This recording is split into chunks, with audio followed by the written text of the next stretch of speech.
How do you handle it when you get blamed for things that were completely out of your control? Well, welcome to real estate, and welcome to the giant part of our job as real estate professionals that is nowhere listed in license law, and nobody talked to you about it in your pre-licensing class. And frankly, that first broker whose training class you landed in didn't talk to you about this whole blame game, guilt-ridden part of our business.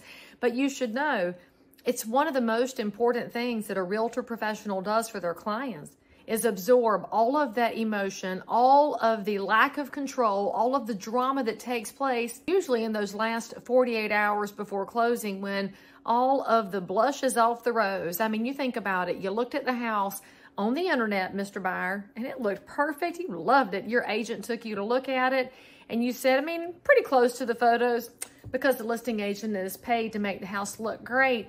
So you decided you would go ahead and write an offer. Your agent helped you pull together the comps, did all the research, got your offer prepared, and you won. And then you go through the stressful part of the inspections and the appraisal and the loan process and the survey. Oh my gosh, there's fungal growth in the crawl space, and your agent said, I got you, boo. We'll get somebody off the vendor list to give us a quote. We'll be all right. And you make it through all of these hiccups and hurdles.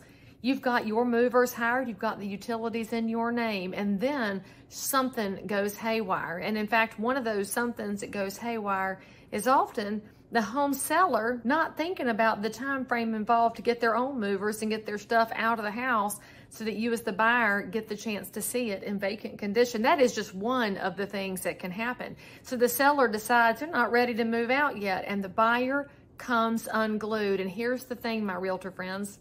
The buyer's only person on whom to come unglued is you. They don't want to talk to their parents about what's happening in real estate, especially if they have aging parents. They can't tell their friends because their friends are perfect. Just look at them on Instagram. They can't tell each other because at this point, they're not sure they're buying the right house. Can't let the kids see it because the kids are already stressed out about changing schools. And so guess who gets the brunt?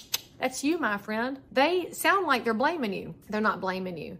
They're trying to get the stress and the frustration out of their own system, and you're the only sounding board they have. Some people want to know why realtors get paid the professional fee they get paid. A lot of it has to do with the management of somebody else's emotions. I mean, people pay great oodles and scads of money to therapists, and not that realtors are therapists, but we operate in a capacity quite often where we are listening. When somebody's blaming you, all I can say is you've got to shut up and let them get it out of their system. And after they have finished unloading, start talking about what the options are. Your job is not to cast judgment or cast blame or say it must be this and it must be that. Your job is to say, here's option A, here's option B, here's the possible outcomes, and help them go from emotion back to logic so they can get to the next phase of this real estate transaction. I know it's hard, and I know that for you, my favorite realtor professionals, you take it all personally because you really do like your clients. You really do love them. You really do want the very best for them, and it breaks you into 1,000 tiny million pieces when they are not happy. But you can't control their stress. You can advise them through it. You can educate them all the way up to it. But the most important thing you do when they are coming unglued on you, be available. Let them get a hold of you on the phone and by text and by email and in front of them if possible, and let them know that you hear them. You're irritated too, you're frustrated too, because quite often the frustrations are so far out of your control because they live on the other side of the transaction. And frankly, for anybody out there who wonders why in the world you have an agent for the buyer and an agent for the sellers, this, friends, is one of the absolute biggest reasons. It's because that agent acts as a buffer to absorb the emotion so that the buyer and the seller can get refocused on what option A looks like and what option B looks like so that they can figure out the best possible solution. Frankly, most of the time, the best possible solution is for the buyer to figure out how to move forward and for the seller to figure out how to move forward because that's what they really intended at the beginning of this process.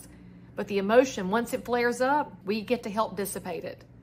Now, I will tell you, in my 24 years in the business, there's a lot of times I have gotten cussed up and down the country by somebody who's completely stressed out. And then they call back and they say, I'm so sorry. And I say, it's okay, honey, it's good. I understand completely. And you have to let it out of your system so that we can figure out the plan. That's what we're here for. So when you are worried about how to manage somebody else's situation and they're yelling at you, you've got to depersonalize and let them talk to you. Now, if they stay mad at you, well, bring your broker into the conversation. That's what we're here for. That's my job as a managing broker, is to hear somebody else out if they need to start climbing the ladder and let it off. Because our goal at the end of the day is the preservation of somebody's American dream. Whether it's the buyer's preservation of moving forward on this one, or they really do want to pull up stakes and we've got to connect them to the right attorneys. Same thing with the seller. That's what we're here for. It's what we do. And I know it's a hard part of your job, but you know what? We're compensated for handling a really hard job. And the best part is, almost every time, once we get past these stressful moments and get to closing, we get a giant hug and a thank you, because what people really do want is a successful transaction. Now, if you have a question, or you're trying to figure out how to process something, ask it below, send me a DM, and most importantly, click the bell and come hang out with me.